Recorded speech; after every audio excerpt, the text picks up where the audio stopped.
Imagine this. You're deep in the stunning Austrian Alps, maybe hiking near Schladming, just taking it all in. And then, bam, your phone blares. Not a text, a full system warning.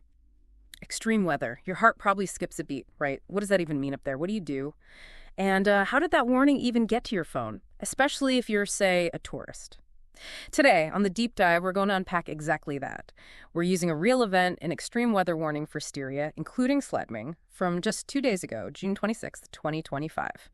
We want to look at the system behind it, the unique challenges of a place like Schladming, and, what we can all learn about being prepared, even by looking back. Yeah, it's a really good case study. It lets us look closely at Austria's AT alert system. This is their modern mobile warning service, and it's a pretty significant addition to their existing civil protection setup. By looking at this specific event from the 26th, we can pull out some really vital lessons about preparedness, lessons that go beyond just Austria, really. Okay, so let's start with the warning itself. It was labeled Extreme Weather Event, issued by the Landeswarnzentrale Steiermark, the State Warning Center. It was for June 26th from 2 p.m. to midnight. That feels like a very focused period. It does, and the dangers they listed were, well, pretty serious. Sturmböen, those are strong wind gusts, up to 100 kilometers per hour. Wow, okay. Yeah. And lokale Überschwemmung, so local floods, umstürzende Bäume, falling trees, obviously dangerous, plus hail, hagel, and lightning, Blitzschlag. And while some areas like Nordoststeiermark were singled out for the highest winds, the alert covered all of Styria, including Schladming. That's right. The warning applied broadly, which brings up an interesting point. What makes an extreme weather event like this particularly tricky in a place like Schladming? It's not just any town, is it? No, definitely not. And disaster protection experts focus heavily on this. First, you've got topography. The mountains, the valley. Exactly. Schladming is tucked into this deep valley. Beautiful, yes, but it means heavy rain dramatically increases the risk of flash floods, mudslides, even landslides. Water gets funneled down those steep slopes incredibly fast. So monitoring rivers, like the Enns in the local Talbach, becomes absolutely critical. They can swell in minutes. Makes sense. What else? Well, think about who's in Schladming.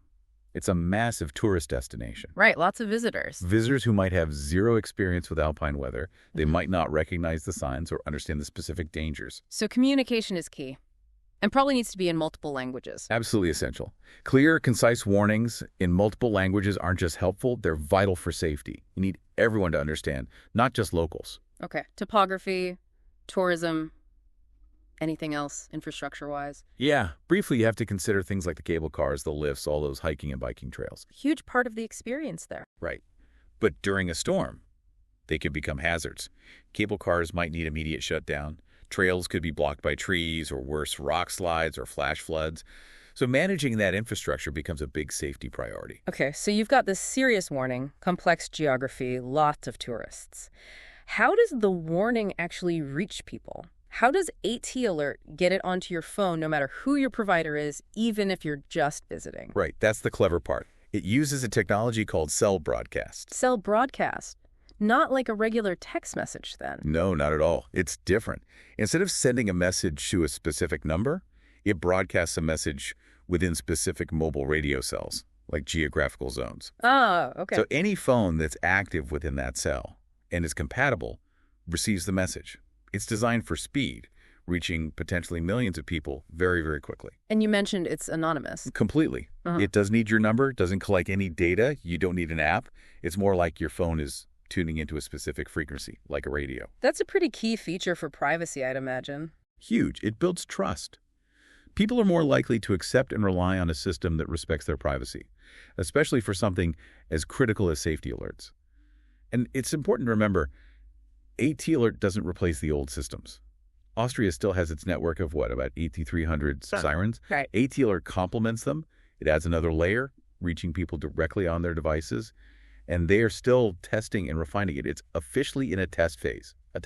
So they're still learning and improving it based on real-world use. Exactly, which is smart for any large-scale system like this. What really stands out to you about how this whole system works? What does it mean for someone, traveling through Austria or living there? Well, a few key things for actually receiving the alert. Your phone needs to be in the warned area, obviously. It needs to be switched on, and crucially, not in airplane mode. Because it needs that mobile network connection. Precisely. Yeah.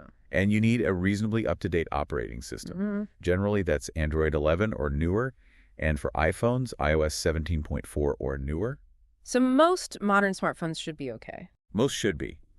It's interesting, though, even if your SIM card is broken or you have no credit left or you're using a foreign SIM card as a tourist. It still works. Yes, as long as you're connected to a network in the warning zone and not in airplane mode, you should get the alert. iPads generally aren't supported, but Apple Watches Series 4 and up with cellular are. That's quite flexible. What about different types of warnings? Is it all just one big alarm? No, there are different levels. The top one is not fall alarm, emergency alarm. This is for the absolute most critical situations. And here's the key part. This level is always active. You cannot turn it off in your phone settings.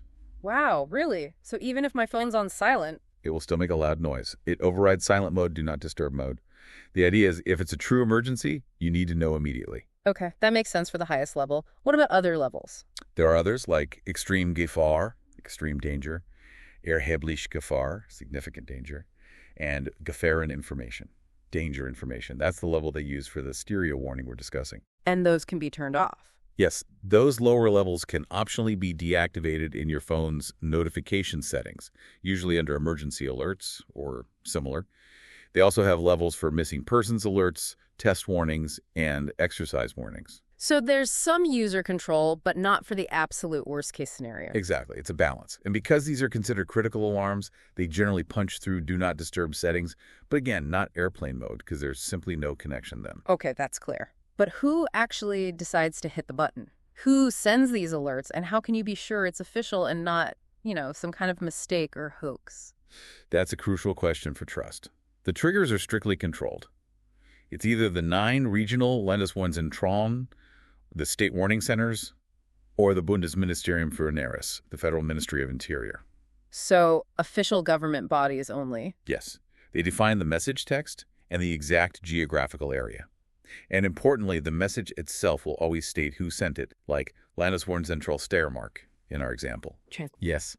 And as a backup, official warnings are also broadcast simultaneously by the Austrian Broadcasting Corporation O3 radio, the ORF regional stations, so you can always cross-reference if you have any doubt.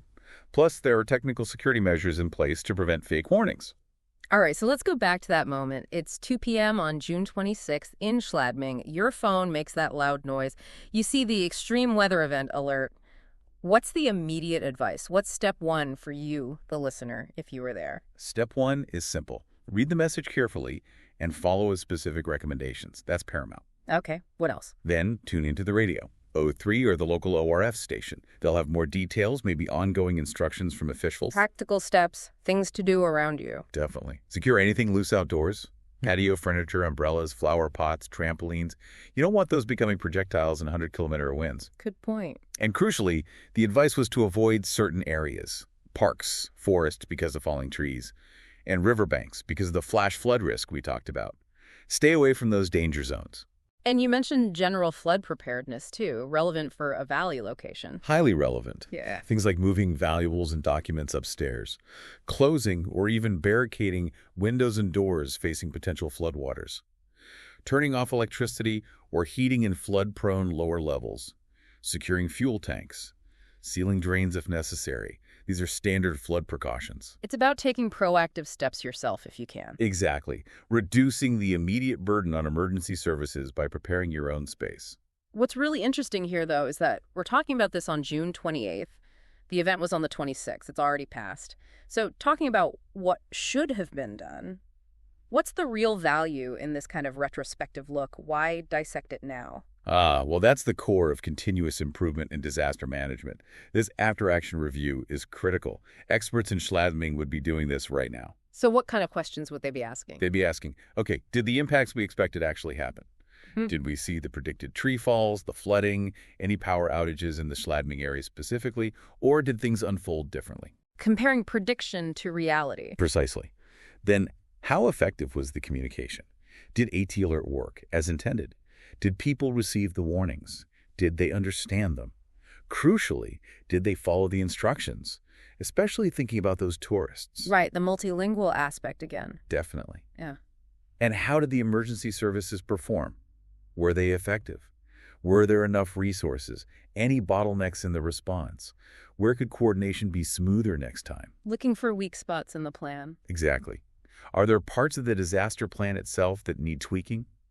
Maybe refining the early warning triggers, looking at evacuation routes, improving resource management? And what about the aftermath? Yes. Were there damages needing follow-up, repairs to infrastructure? But also, crucially, was there a need for support for people affected, maybe even psychological support? So it's a really thorough debrief. It has to be. This kind of detailed analysis turns a past event into invaluable lessons for the future.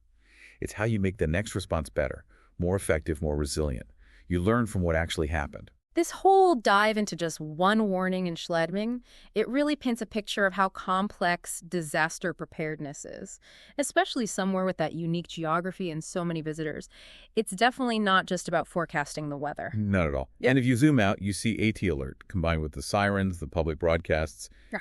It's a really robust, multi-layered approach Austria is building, but it also highlights something fundamental, I think. Technology like AT alert gives us amazing new tools, powerful tools. Yeah. But ultimately, the effectiveness comes down to the human element, understanding the message, communicating it clearly, and, importantly, our collective response to it. Technology helps, but people make the difference. It really makes you think, doesn't it, about being aware of the systems in your own area, wherever you might be listening from. Do you know how you'd be warned in an emergency? What the different alerts mean? Yeah, absolutely. And maybe for you, the listener, the next time an alert pops up on your phone for whatever reason, weather or something else, maybe pause for a second. Think beyond just the message itself. Consider that complex web of technology, planning, and dedicated people working behind the scenes.